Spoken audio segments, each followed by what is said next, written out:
Hello, everyone. I'm Inês Violante, EMEA product lead and responsible for demand gen in EMEA. Welcome to our session today. I'm really excited to have you all here to deep dive on how to leverage demand gen best practices to drive performance with YouTube. I'm being joined today by two of the finest in the demand gen world, David Murray Jones, YouTube action lead, and Ollie Booker, a demand gen specialist, both based in the UK. Just to cover a few quick housekeeping items before we kick off things. So first of all, feel free to submit your questions in the chat throughout the session. We will cover them live at the end, along with the questions we received during registration. Also keep in mind that we have some experts behind the scene in the chat ready to answer your questions you pop up in the chat. After the rep, please use the feedback form to let us know how we did. Feedback is a gift. And honestly, your thoughts are really important for us. Your comment gives us the opportunity to refine and improve future events. So thanks in advance for that. And finally, the video of this session will be available on demand. So if you wish to revisit any of the topics covered today. So this is today's agenda. We're going to cover how demand gen can help you create and convert demand. Then we're going to go through our ABCD guidelines for best practice. And we also have pull questions for you throughout, so you can share your real-time feedback. And lastly, we will cover your questions at the end of the session. So before we deep dive into the strategy, I want to take a quick second to run a poll. Throughout this session, as I said before, we'll be running a few live polls. I really encourage you to jump in and participate because your feedback is really more than data for us. These are insights that we're going to directly inform the way we think about our strategy, what we are prioritizing with our products, and honestly, what you really need. So let's get the ball rolling with your first question of the day. What is demand gen's role within your broader media mix? The poll should be live in the chat now, so take your time to answer. While we wait for you, Ollie, David, do you want to come in and give me your hints? What do you think the audience will say? So do you think they'll say create demand beyond search intent, drive social like performance, acquire new customers at scale, or boost online and omni-channel sales? Any ideas?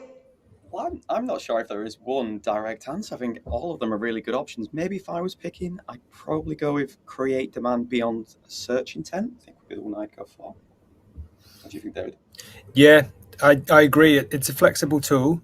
And do you know what? I find it varies sometimes depending on who I'm talking to on the customer side. If I'm talking to a performance team, it might be, as you say, beyond search. If it's a brand team, it might be more mid-funnel and reaching new customers. So it can vary on who I'm talking to.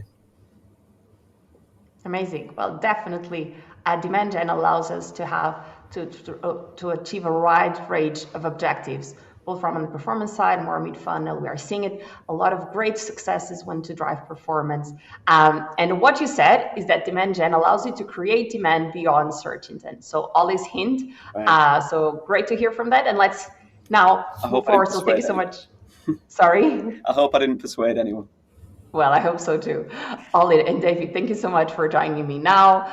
And thank you so much. So I will give now the floor to David that's gonna talk you through on how to create and convert demand with demand gen.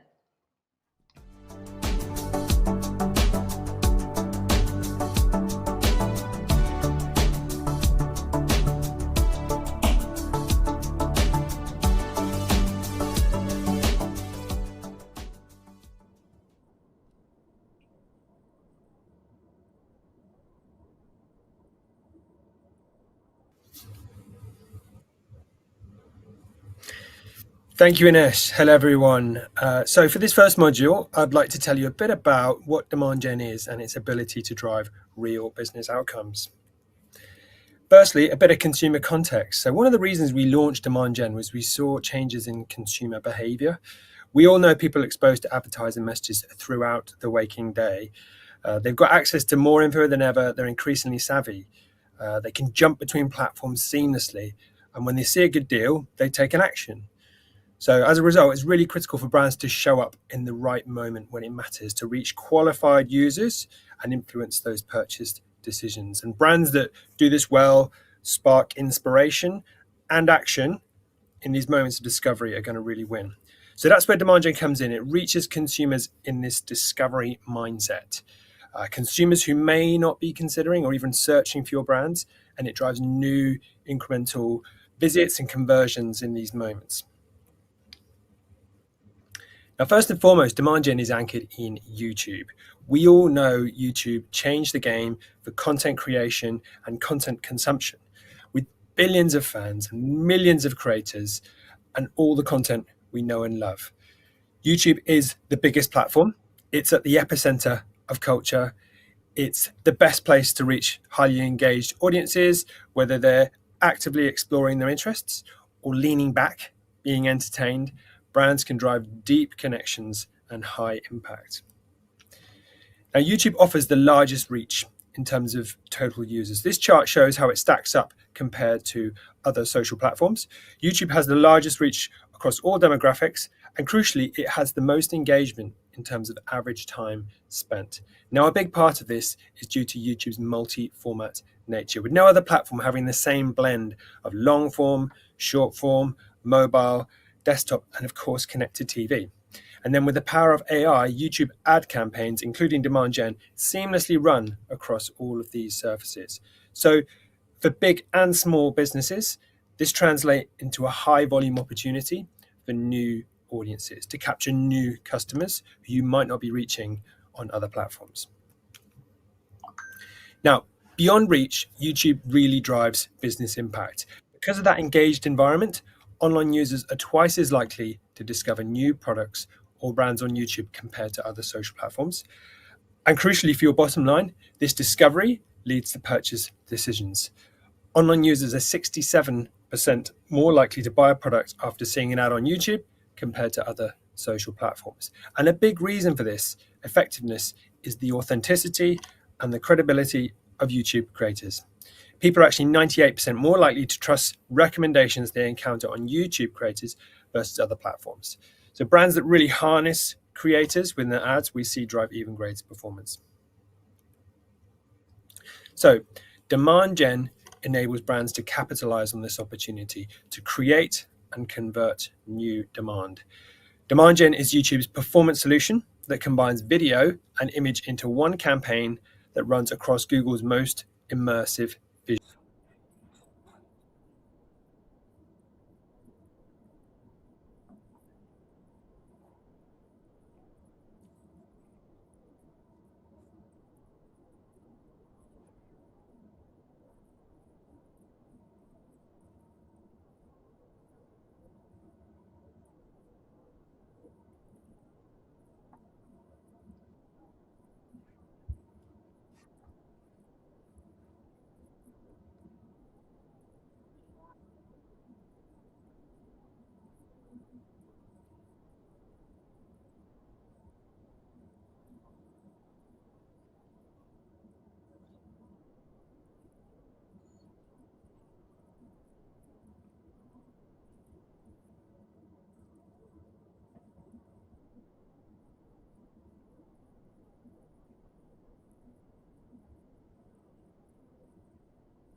Gives you a sense of this fantastic opportunity on Demand Gen. Now, I'm going to pass it over to my colleague Ollie to go deeper into best practices on Demand Gen.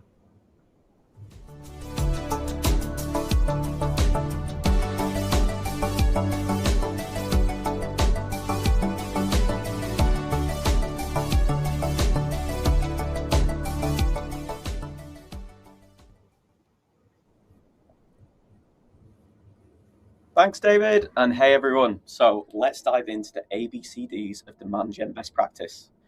ABCD stands for audience, budget, creative, and data strength. But before we dive into it, we really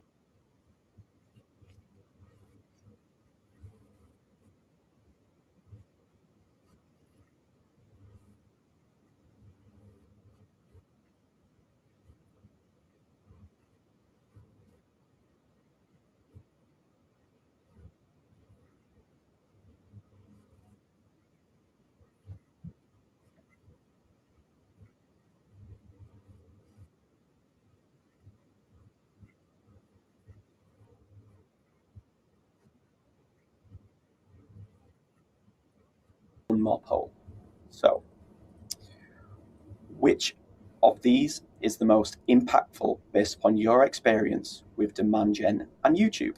So the options are A, audience, B, budget, C, creative, D, data and measurement. Guys, I'll bring you back into the room. Inesh, David, what are you guys thinking? What do you think, Anish? Well, I think all of them are really important. That's why we definitely believe you need to focus on the four of them. But I have my favorites.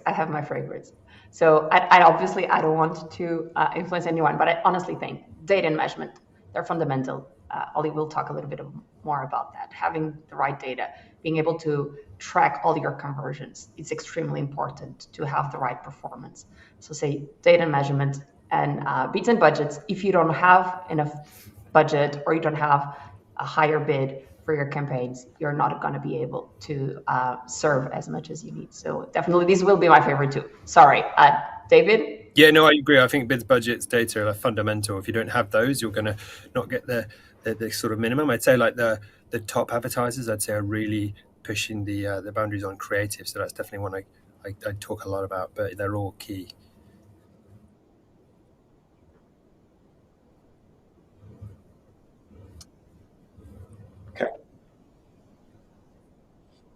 Okay, so I believe we've got a little bit of sound issues, but hopefully you guys can hear us. So what we have from the results on this one is around 50% of individuals are saying creative. So I think we can definitely echo that. That is a super important one of what we see across many of the advertisers of what we work with.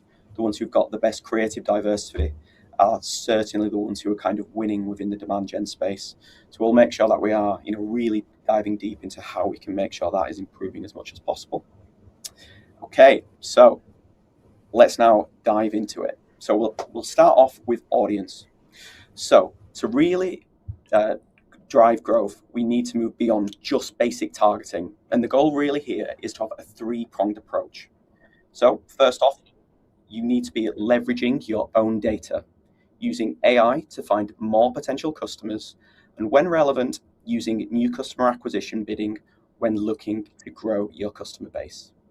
The foundation of any campaign really does start with your data. This means utilizing your remarketing or your customer match lists by feeding this data into the system.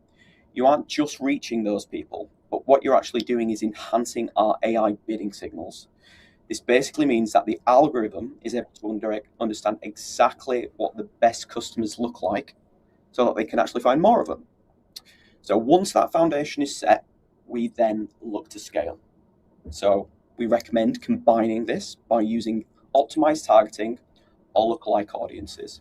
So the reason we give you these two options is because they are right for different use cases. So optimized targeting allows you to expand outside of preset audiences to find more users who are similar to those who have converted in the past.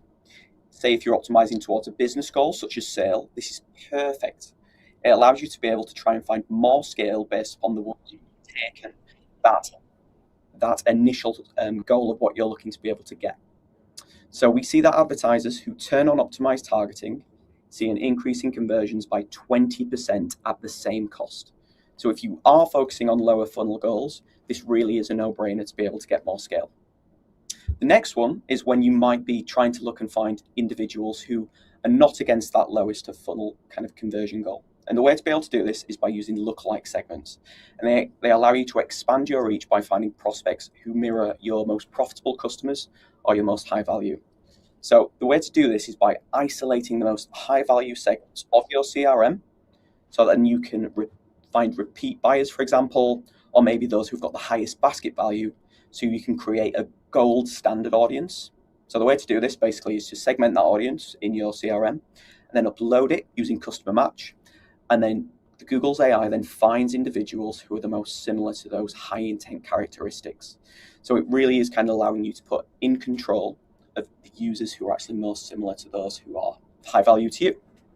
So the final one, and this is one which is more of a choice. So if you are looking to be able to try and shift the needle on market share, new customer acquisition bidding is a fantastic way to do this.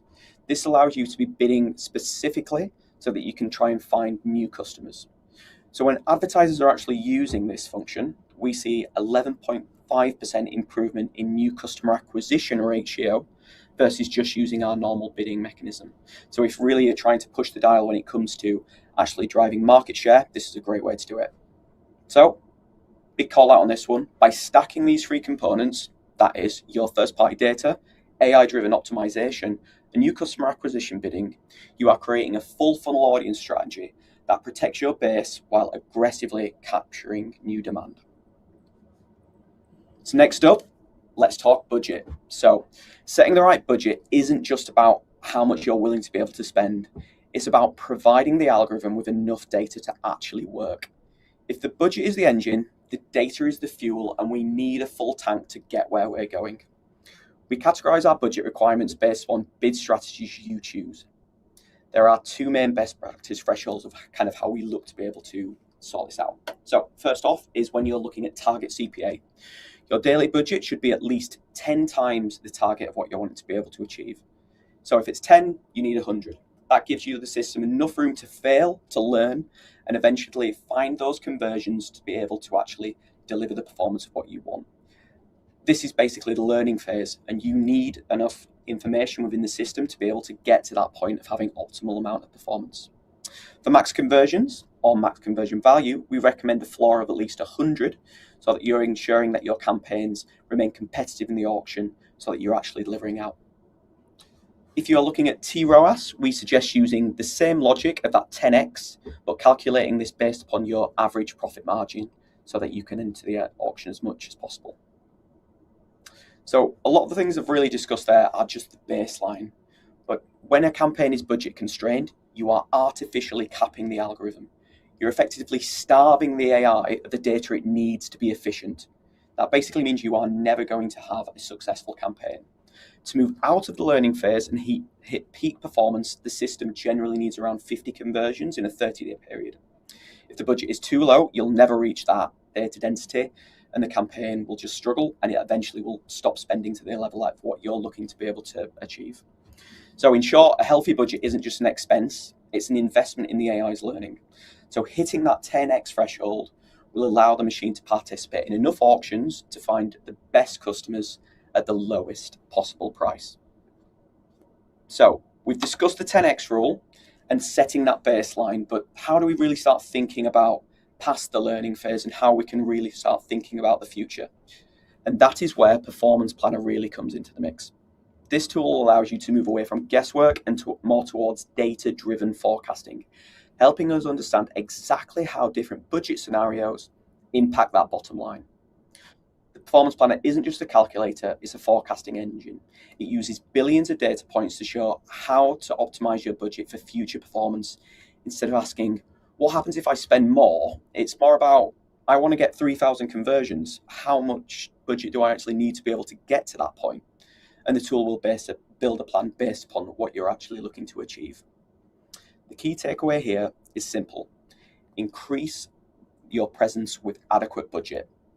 When you use a Performance Planner, you aren't just spending more, you're capturing and converting demand that otherwise you would have left on the table.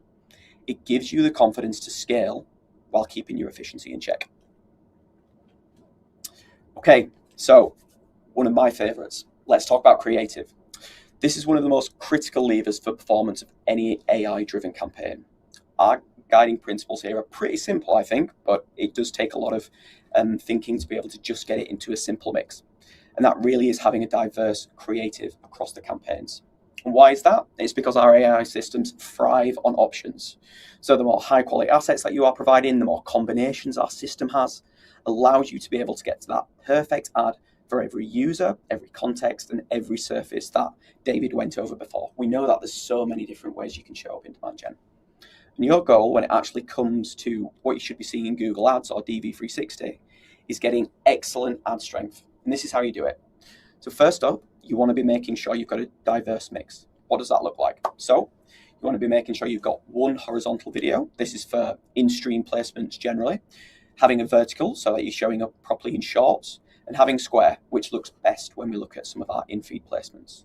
To then match all of this, we want to be able to show that we've got display assets in the right mix as well. So that is 3 horizontal, 3 square, and 3 vertical images. And to be able to then make sure you've got the right ad copy, having 2 to 3 headlines and descriptions to suit as well. So if your objective is really to be showing up within placements such as shorts, you can run campaigns which are specific to that as well. And when doing so, you really just need to make sure that you have one vertical video within that as well. There is a new feature as well, which is one which we are extremely excited to be rolling out within Demand Gen Space 2, which is partnership ads. So this basically allows you to be able to use YouTube creator videos in part of your ad campaigns. We recommend testing creator partnership boosted ads, which basically is a feature which allows you to link a creator's page to your ads and push the advert directly out from their campaign within the Google Ads ecosystem. What we see is when users use partnership adverts, they see 15% more conversions specific to the shorts-based placement compared to not using those assets within those campaigns. So we've also got a really exciting one coming up. So there's actually going to be a tutorial and a best practice video on creating a partnership boosting, which is going to be coming by the Accelerated Google live streams as well. So look out for this. There's going to be news coming on that. It should be coming up on April the 30th. And one more amazing update, which is going to be coming on the creative side, and one which I really, really want to be able to see a lot more of my advertisers using, is launching with VO in ads. And this allows our advertisers to be using image to video feature. So this means that you can turn a static image into a 5 to 10 second video directly in Asset Studio without leaving the Google Ads account. And because we know how important brand consistency is, you can also maintain this control by applying brand guidelines, visual templates, text, and audio as well. So this really is giving you more opportunity to be able to expand when video might be a challenge in terms of production, and really just taking your display assets and moving them into the world of video. If you're interested in learning more about this specifically, and I certainly am, I'm going to be registering for this one as soon as I get out of the session. There is an event coming up on April 14th. It's a special one since we're going to be joined by the ex-creative lead at Google DeepMind and an expert from our Google Cloud team who will be walking you through a demo of how to be able to do best practice, what good looks like, as well as being able to do a live Q&A around using the tools as well. So this should be a super interesting session, which I really would recommend everyone to be joining in on as well. So the final pillar of what I want to be able to take you all through is around data strength. And to help demystify this, we have created Data Manager. Data Manager provides one place where you can connect all of your data sources. It allows you to send signals you have available and activate all within one placement, so you can get every use case being able to access in a privacy-centric manner. So what does that really look like? We know that data strength can sound like a daunting technical project, but in Data Manager, we've boiled it down to 2 very clear manageable steps. This is about establishing a robust pipeline that keeps your demand gen campaigns fed with the highest quality information.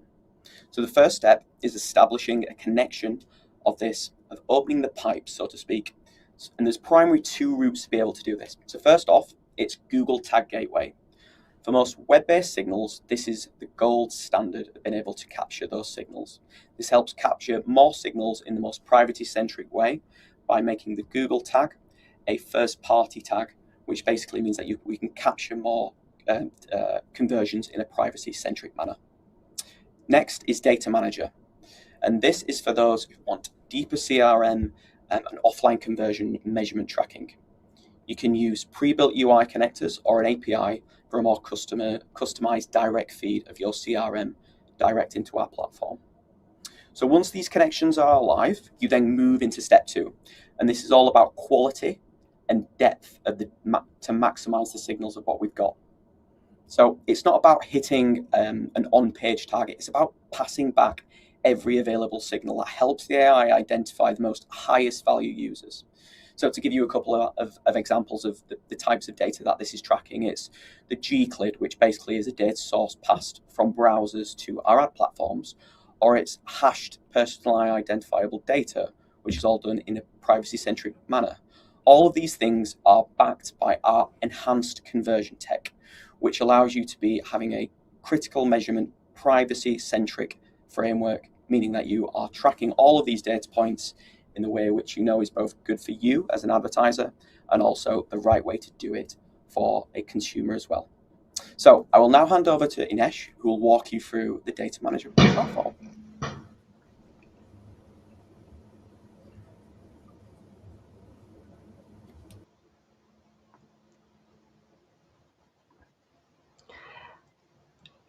Hi, everyone. Okay, so constructing a new campaign shouldn't feel like a guessing game. And our vision is to ensure you get feedback before you publish your campaigns, saving you precious euros from the very first click. So with this, Meet the Best Practice panel is a proactive, real-time checklist built right into the setup flow, covering your goals, bids, budgets, target, and ad trend, exactly what we just told you about. So as you construct, the panel updates instantaneously. It's designed to guide you through high-performance best practice before you push the publish button. So keep an eye on the status icons. A check means you are aligned with Google AI gold standard campaigns, setup best practices. If a category needs attention, the top-level summary will flag it, giving you a clear path to a healthy, high-potential campaign. And campaign construction is now a proactive and performance-driven. So definitely use the best practice panel to construct campaigns with confidence, and let's get your campaign ready for success. And you will make sure that you have your ABCD fulfilled.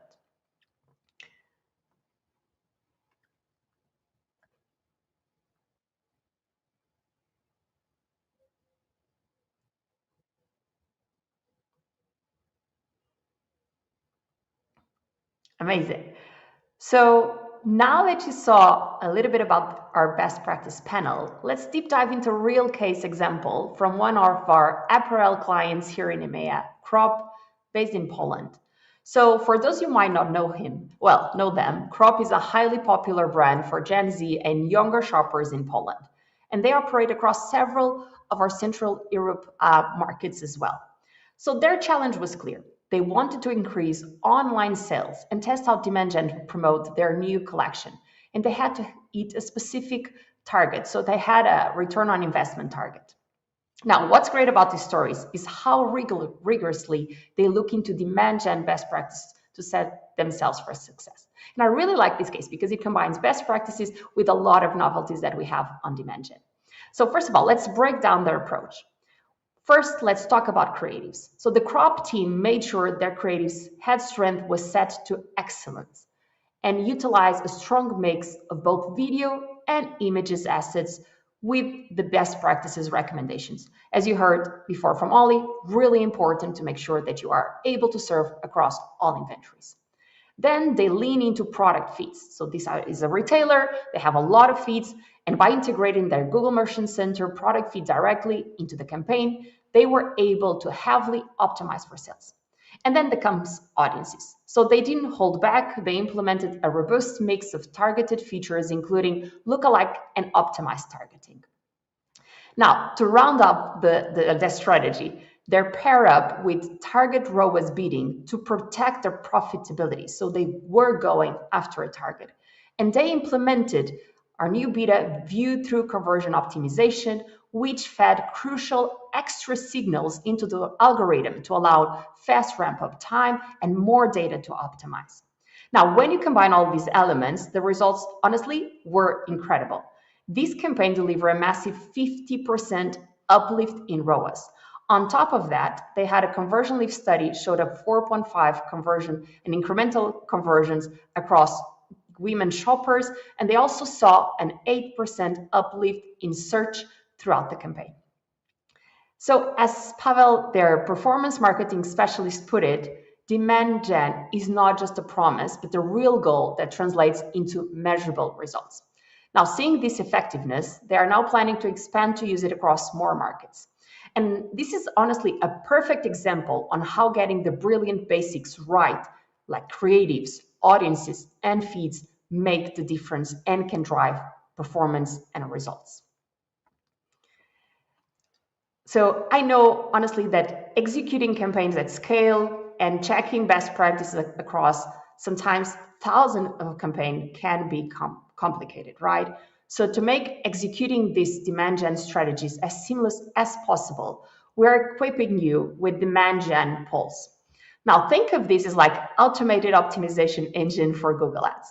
So we know that you advertisers adopting best practices see better performance, but tracking these across multiple Google Ad campaigns can be complex. So Demand Gen Pulse simplifies this by providing a scaled dashboard that automatically checks your campaigns against our best practices. It flags exactly where you have the gaps, like, for example, not the right bids and budgets, not having data strength, and where are the opportunities to accelerate. Now, by leveraging this tool, you can improve campaign performance by knowing you have the best practices in place and take the manual heavy lifting out of campaign auditing. So what do you need to do to get this running? To get this running in your own environment, the lift honestly is minimal. It's an open source deployment, so your teams just need to connect a Google Cloud project and authenticate with your Google Ads API. While it's purpose-built for Google Ads right now, honestly, really excited to share that DV360 functionality is coming soon. So we highly recommend you reviewing the overview guide after the session that we will share after you fill up the feedback form, and you can map out the deployment steps with your technical leads this week and have Demand Gen Pulse running. All right then, so final question for you today before we transition to answering your questions. As we'll plan for the future of Demand Gen, I would love to know from you what would help you improve your best practice adoption the most. So A, easy to use video ad creation, B, simpler conversion tracking setup, C, improved guidance during setup, and D, clear, more actionable insights. Ollie, David, any insights on your side? What do you love to have on Demand Gen campaigns? Ooh. So I've got a clear favorite, and I'm gonna hold back because I really don't want to skew any of the votes on this one. But from some of the advertisers who I work with, there is, from what I can see, probably one clear standout one here. But in theory, all of these are super important things that I always think as Google we can try and improve on. So yeah, there certainly isn't one which wouldn't be relevant. What do you think, Dave? I think keeping your cards close to your chest there, Ollie. I am. Interesting. You know, I'm kind of leaning a bit to ad creation. I think, you know, in this new AI-driven multi-platform world, we recognize there can be challenges with creating assets across all of these solutions, all of these ratios. So there's lots of things we could do, certainly, to help in that space. But it's something that we do sometimes here. Perfect. Well, thank you both. We heard from you. You want clear, more actionable insights. So we'll keep that information on our side, and hopefully we'll have a lot of the updates for you soon on this topic. So this brings us to the end of the content portion of today's session. Thank you so much for submitting your questions during registration and throughout the presentation. So we will be back shortly for the live Q&A, where we'll answer as many as we can questions that you provide to us and deep dive into how you can unlock and drive performance with Demand Gen. See you in a bit.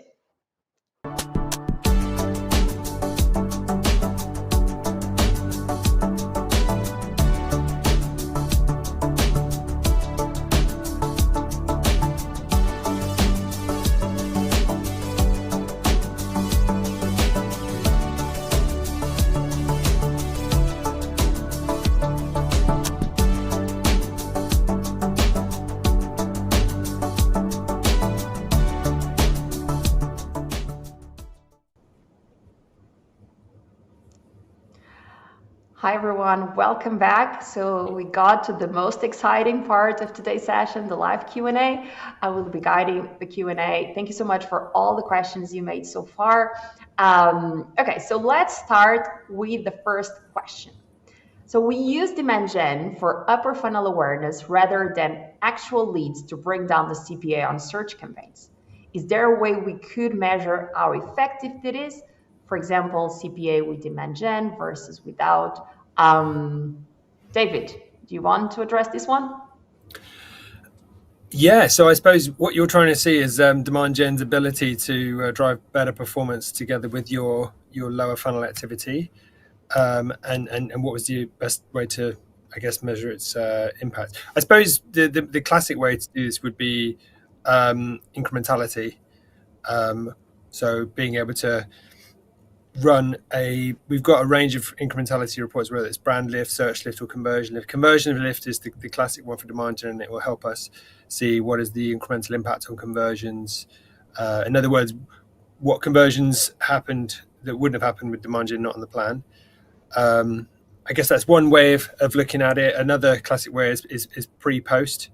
So, or a split test. So having one arm with just search and then the other arm with search and demand gen, and comparing the two in a controlled experiment where they're kept mutually exclusive. So those would be the classic cases. Perfect. Thank you. Thank you so much, David. Okay, so this one is for you, Ollie.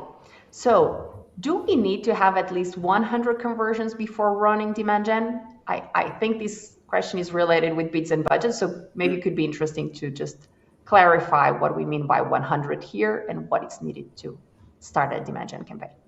So I guess I'll distinguish this into two parts. I think that the first side of it would be the idea of 100 conversions generally. And I would say that is probably something which is more thinking about across all of the kind of the conversions which you are reporting within Google Ads. So that's the idea of conversions which are coming from search or from other solutions which you could be working with within kind of the wider Google suite of products, so Performance Max, for example. I would say that trying to get those running for the lower funnel goals. So we know that there's two different behaviors here. There's, on a search perspective, there's the type of individuals who are in those final types of exploration for a purchase, which you do when you are going into search. It's important to be able to capture all the conversions there when you're thinking about the search world. On the other side of things, there's the idea of just making demand gen work as a product. So this is more about just hitting the campaign minimums. So that is the idea of hitting 50 conversions so that the AI can start to learn. The distinguished point between them is they kind of working in as different kinds of products. So search is about capturing that intent when an individual is searching, which some products are very naturally led that way. There might be something where you're in that search mentality, and therefore you want to be able to capture that conversion when someone goes into the search realm. There's the other side of things when an individual is more within that exploratory mindset, and they might be able to convert by a different type of method. One that I always kind of think of around that is around fast fashion. Sometimes you can see something within YouTube and you fall in love with it instantly, and that means you're actually going to convert. So that type of behavior might not have been present within the search world. It could do, but not always, which means that you could potentially actually try and find more conversions in the realm of demand gen, where it might not potentially be within the space of search. So if you've not hit 100 conversions within search, I don't think that it stops you starting a demand gen campaign. It just means that you need to think slightly differently about maybe your campaign mix. So having a campaign running where you're trying to get to that 50 conversion minimum in demand gen is really the best practice of what you need to think, while at least continuing both the search-based campaigns and trying to maintain the growth opportunity that sits there as well. Perfect. Thank you, Ollie. So for the next question, and this is a favorite of mine. So how to judge demand gen conversions as a conversion or awareness driver? It's been unclear and clients need to prove a value. I will address this one. So let's step back. David talked a little bit about this. So we have built demand gen to drive performance beyond search. And the goal is to allow advertisers to create and convert demand when consumers are in this discovery mode, right? They are scrolling, watching videos, and that's where we want to address them, target them. find and build the interest and convert. So think about your social strategy, right? You're probably driving performance metrics, but most of the times you're setting a different target that you have on lower funnel campaigns like probably search. So you can expect demand gen to work in a similar way. So if you're comparing demand gen directly with your social campaigns, we now have a platform, we call it platform comparable conversions on Google Ads that measure head-to-head results, like if demand gen was in isolation. So think like this is a reporting feature for the moment and provides a different attribution model to help advertisers make more apples to apples comparisons between Google demand gen campaigns and campaigns on other advertising platforms, particular social media, since it isolates demand gen credit and also includes view-through conversions, which is a common practice on social platforms. So if this is the case, if you're doing head-to-head between demand gen and your social campaigns, I would definitely tell you to leverage platform comparable conversion column for reporting and check the differences, right? Now, if you want to understand the impact of demand gen across your Google campaigns, and David also talked a little bit about that, what was the impact of demand gen on our search campaigns? One thing I always tell you to do is to check our cross-network reports and attribution reports for halo effect. Now, this is really important because you will understand also what is the impact that demand gen has on the assistance to other channels. So sometimes you see a CPA of, let's say, 10, right? But then you understand what is demand gen bringing to the other channels, how much they are assisting, let's say, your search campaigns. And this is really important to prove the value. Now, one thing that David also said, and I would like to reinforce, you can look into Google incrementality solutions to also understand what is the incremental value that demand gen is bringing to your campaigns. So you can leverage user-based conversion lift for online conversions, or you can leverage geo experiments, so geotags for omni-channel and strict privacy needs, and also multi-cell conversion lift. If you have, like, for example, you want to compare the lift between demand gen search versus search by itself. So honestly, you have all these steps to take. You don't need to leverage all at the same time, but you need to think first, like, what I'm leveraging demand gen for, what I would like to prove, and honestly have a strong measurement foundation to prove the value of your campaigns. Okay, so let's see for next question. Okay, so placement best practices. If we're targeting shorts, discovery, and in-stream in one campaign, is it best to separate by ad set or have them all in one? David? Yeah, I mean, for performance purposes, we'd recommend that you include them in one. That gives the AI the ability to optimize to the best performing placement, whether that be shorts or image. And of course, there may be a situation where you want to have some control over where you're appearing.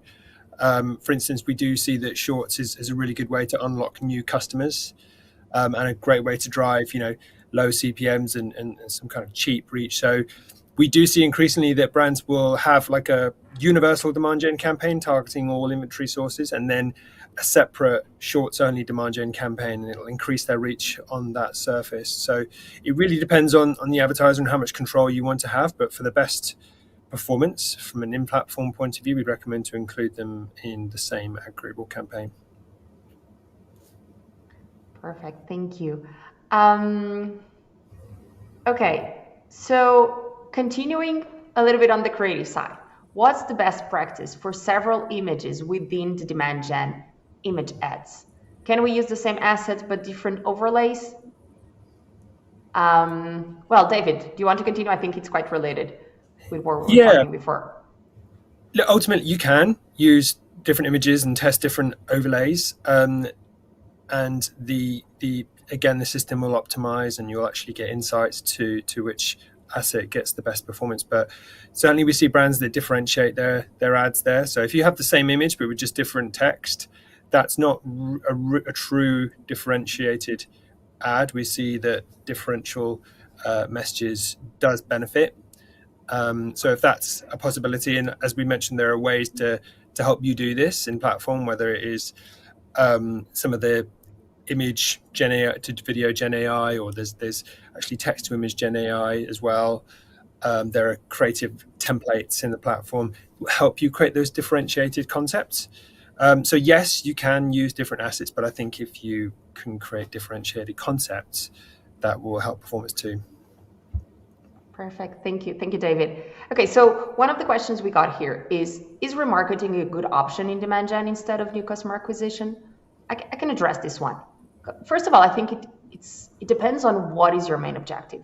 We see a lot of success with advertisers running remarketing campaigns with demand gen, but also we see a lot of opportunities for you to drive new customers, right? To go beyond what you're doing on search, driving new leads, new sales. And this is where new customer acquisition can play a game and be completely differential to your business. So my first question to you, if you would do me this question live and I would have you on our side to interact, would be, what is your main goal? What are you trying to achieve for your demand gen campaigns? I definitely see an opportunity for demand gen to drive incremental value and new sales. So I would go for new customer acquisition, but we also see a lot of success with advertisers that are driving remarketing campaigns. So both, it's also depending on what you are trying to achieve. If I may comment on that one, I Of think course. it's very classic for advertisers to have a remarketing campaign and a prospecting campaign. They are doing slightly different things there. And I think, as Ines mentioned, it can depend a bit on your business objectives. Like if you're focused on efficiency, then remarketing is going to drive you the highest conversion rate and the most efficient conversions. But of course, if you're trying to drive expansion and reach new customers, prospecting audiences will help. So of course, they won't look as strong on a last click ROAS, but they'll have higher incrementality. So yeah, it depends on what your kind of core business objectives are, but classically remarketing campaigns and prospecting campaigns, we see them running side by side. Thank you, David, for the add-on. So for Ollie, okay, so what are some strategies for taking my campaign performance to the next level? Well, I think that just to kind of echo some of the things of what you guys have said, like I would say that demand gen is one of the solutions within kind of like the Google Ads suite, which gives you the most amount of flexibility to be able to really think as, media planners and buyers, what actually is the goal that we're looking to be able to achieve. So from an optimization standpoint, you're able to think about optimizing towards something which could be mid-funnel, which is then going to result in a more lower funnel goal later down the line. You've got the opportunity to be going on a creative basis, which could be shorts only. It could be long form video only. You really are kind of the master of your own destiny of what you want to advertise and the business goal that you are looking to achieve and optimize towards. And I think that that's kind of one of the beauties of this product. It's both AI powered, but also a solution which allows you to be able to control the creative, the audience, the measurement of it. And as a result of that, we've got lots of different features that you can actually look to be able to use to be able to kind of get the performance for it. So the reason I'm kind of saying that is because what you should be looking to be able to do when it comes to performance is think about what you're looking to be able to achieve. So using varied audience strategies, thinking about expanding into different lookalike segments is a great way to be able to try and find different types of customers who are going to convert. Diversifying your creative strategy, like David mentioned. Think about the different types of customers that you have. One individual might convert off one type of creative, another might convert off a different one. That's going to give your campaign more scale. Or potentially even changing kind of the attribution settings around how you're bidding for conversions might result in you being able to actually gain more conversions off the back of it. The one big call out that I would just say is probably the first place to start is looking at Performance Planner and budget restrictions and seeing, is there more conversions which you can get right now without changing anything? That is the easiest thing that you can do. You can look in the campaign settings, see if there is more opportunity to scale at the same CPA or comparable one and add more budget, which will then result in more conversions. If that's the thing which is not available, then start considering the other factors. Can I also add one as well? It's such a good question. And I big plus one to everything Ollie said, but just to add, because I work with a lot of retail advertisers, I want to talk a little bit about shoppable YouTube and leveraging your feed. We know we've done a lot over the past couple of years to make the platform and every touch point and every surface as shoppable as possible. For example, we launched new native features on Shorts, such as stickers, which is just a new visualization of your shopping feed. So as soon as you attach your shopping feed to your demand gen campaign, it makes all of your different ads shoppable. Like a new one in Q1 this year, we launched shoppable connected TV on demand gen, which when someone's seeing the ad on connected TV, they've got this big, bold, beautiful, shoppable portion to the right-hand side.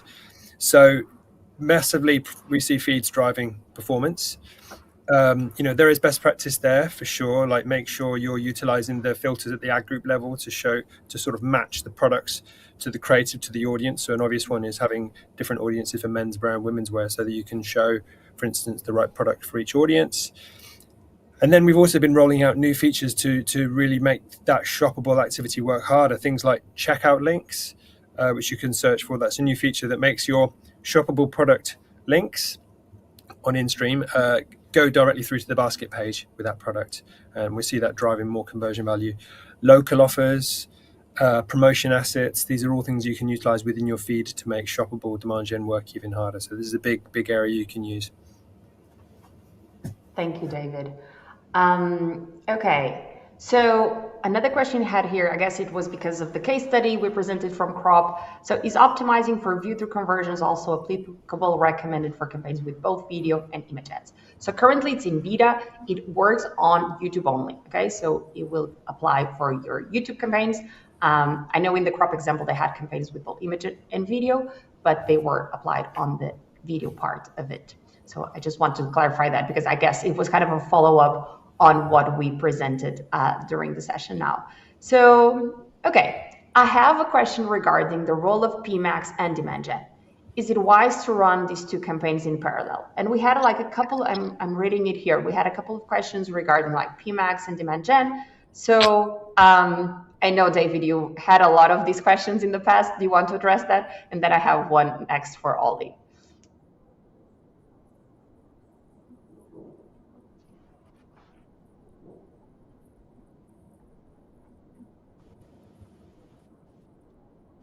Complement each other really well. We see that when we add demand gen, the advertisers do on average around 14% more conversions on their PMax than search.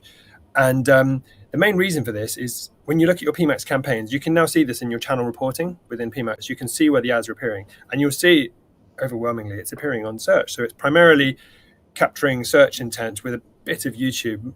Most PMax campaigns don't give meaningful coverage of YouTube. So demand gen naturally complements it in kind of giving you reach across their inventory, creating the demand for PMax campaigns to convert. And then, of course, if you run them out of the same Google Ads interface, they don't compete. They work together. The most relevant ad will always show if they're kind of in the same auction. But yeah, they're going to automatically dedupe. They actually will share signals for optimization. So I definitely see the benefit of running the two side by side. And actually, there's a piece of analysis that you can get a Google rep to run for you. It's called a Titan analysis. We can look at your demand gen campaign and your PMax campaign, and we look at the reach overlap. And we typically see that the percentage of people that see both campaigns is pretty small. It's single figure percentages. So from a reach point of view, they're reaching different people. And as I mentioned before, they're going to complement each other in the path to purchase. Thank you, David.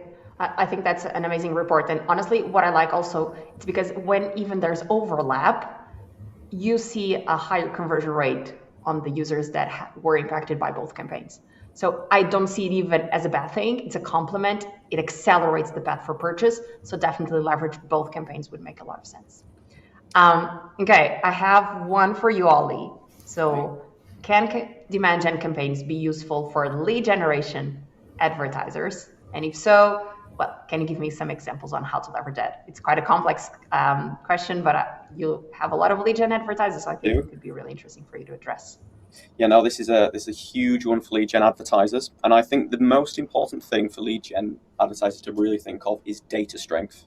So the reason for that is because that we know that leads have quite a long consideration journey before you're actually able to measure the quality of the lead, which is out the back of kind of getting that lead within our systems. So feeding back that quality into the Google bidding system is extremely important. So I'll give you an example of like automotive. Say, for example, I'm within the YouTube feed and I book a test drive and look to be able to kind of get a test drive with a specific vehicle. It could be the case that I go for that test drive in 1 month's time, and then I actually go to purchase that car in 3 months' time later. As a result of that, Google's got the initial signal, which is you have submitted a lead against it. But we're a little bit unsure of the quality of that lead unless you are passing back data to our systems to allow us to be able to actually understand the quality of that lead so that we can try and find more individuals who are similar to those who actually take that final purchase of that vehicle. So what would be the ideal scenario is using our enhanced conversions for leads, which is all part of the data manager system. So uploading PII-based data and then matching that against the campaign so that our systems are able to understand the highest quality leads for advertisers. So it doesn't mean that you can't do lead generation if you can't get that data back into the system, but if you can do, it basically infers the quality associated with an individual who is submitting for a lead so that our systems can then learn and serve the ad to more of the types of individuals who are going to make that final business decision of what you've got. It can be the case that some leads have a much shorter journey and it's easier for you to be able to get that lead back into the system. And we would just say, make sure that you have all of the data best practice in place, whether that be the Google Tag Gateway, so you're optimizing towards an on-site lead, which is passing back that information, or if it is that longer lead, EC for leads. If you're then doing that in the best way, it's going to mean that you've got the highest quality data and able to optimize in the best possible way. Thank you, Ollie. I knew you would like this question. Okay. So I think this question we had more than more than one people asking for it. So how to set up your ad groups per targeting method, something else. I think there was also a similar question around like if you go for different countries, how you should set up your campaigns. David, do you want to give it a go on this one? Yeah, sure. So I guess when it comes to ad groups, we've seen some advertisers like to have lots of other ad groups, potentially for reporting purposes. And this system can work with this because the ad groups will share some signals for learning. But generally speaking, we'd recommend to consolidate your ad groups around specific audiences or personas. Because then that ad group can use as much data as possible to learn from and to ramp up. So, yeah, I'd probably have separate campaigns for prospecting and remarketing, as you mentioned before. But within prospecting, I'd include my affinities, my in-markets, lookalikes, custom audiences into the same ad group. And let's say, for instance, I'm a multi-category advertiser. I'd have different ones for, headphones, air fryers, sofas, that sort of thing. And then what you can do, of course, is you can ensure that the ads are super relevant to that audience. And we can obviously add audiences where people are in market for those specific products. So show them an ad that's relevant to that product and then deep link to the part of your site that shows that product. Filter the product feed so that you're showing products relevant to that creative in that category. So around those distinct personas is what I try and think around and consolidating audience types to share that AI learning. Perfect. Thank you, David. And I also like you to remember like the 50 conversions to get out of learning period. So that's really also important. So we always say try to consolidate as much as possible. We know sometimes there are like some reporting purposes, but as much as possible, try to consolidate. Okay, so we are about to wrap up. Last question. What new features are you building next for Demand Gen? Look, I really like this question. So the team has been definitely spending a lot of time focusing on improving the product. You saw, right, David told you at the beginning, hundreds of improvements last quarter that drove a 30% incremental value, more conversions for the advertisers. And these improvements have been ongoing. So I always say to an advertiser, the product today was not the product a year ago. So definitely, if you have some skepticism, I would eager you to test. And also, like, they are spending a lot of time on what we told you about campaign construction, post-campaign experience for you. We have a lot of feedback from you in your guidance on the transparency and personalization. So we're going to make a lot of effort to make sure that we're delivering on that. So we told you about the best practice site panel, improved forecasting panel, and also expanded guidance and assistance on data strength setup, which plays such a crucial role, as we saw, on the performance of your demand gen campaigns, because we know, like, we go beyond click, we have engaged view conversion. So it's really, really, really important to make sure that you have your data strength applied. And yeah, and more novelties when it comes to Gen AI. So Lynn, like, keep with us. We're gonna hear more soon, and we're gonna continue sharing with you all the things we're delivering on demand gen campaigns. So Ines, this is the. I've just got one which Okay. I think could be worth sharing, which has been launched, but we've not mentioned it today, which is the attributed brand search, which Yes. basically is a reporting field which you can actually see in Google Ads, which allows you to be able to see how many individuals have actually searched for your brand after they have actually seen a demand gen campaign. So this gives you the idea of what is actually the mid-funnel value of demand gen in actually changing search behavior, which is something which is totally unique to the Google ecosystem and gives you a really unique way to be able to report campaigns. So I'd really recommend kind of digging into your ad accounts and seeing if you can see that reporting field, as it should be rolled out now. Thank you, Ollie. Definitely attributed brand searches, and well, we talked a little bit about the beta on view through conversions to have more data, faster ramp up time. So a lot of novelties. Reach out to your Google representative also for the full spectrum, but the roadmap for this year is honestly insane. Okay, so thank you so much all for being here today. We appreciate your attendance. Please fill out the feedback form. As we told you before, like, your feedback is really important in the way we conduct these sessions, and also for us to get better for the future, what you would like to know more.